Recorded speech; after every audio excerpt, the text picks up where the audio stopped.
Ukemi Audiobooks presents an unabridged recording of The History of England, Volume 2, From Henry III to Richard III, by David Hume, narrated by Mark Elstob. Chapter 12. Henry III, 1207 to 1272, reigned 1216 to 1272.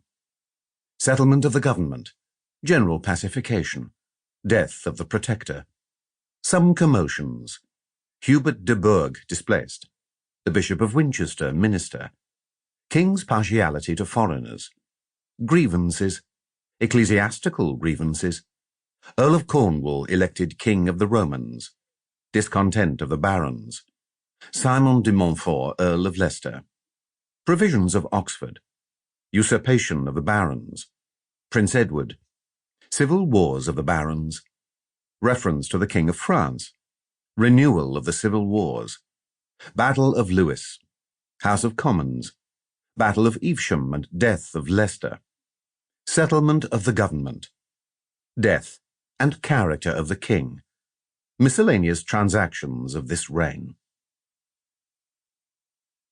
1216. Most sciences, in proportion as they increase and improve, invent methods by which they facilitate their reasonings, and employing general theorems, are enabled to comprehend in a few propositions a great number of inferences and conclusions. History also, being a collection of facts which are multiplying without end, is obliged to adopt such arts of abridgment to retain the more material events and to drop all the minute circumstances which are only interesting during the time or to the persons engaged in the transactions. This truth is nowhere more evident than with regard to the reign upon which we are going to enter. What mortal could have the patience to write or read a long detail of such frivolous events as those with which it is filled, or attend to a tedious narrative which would follow through a series of 56 years the caprices and weaknesses of so mean a prince as Henry?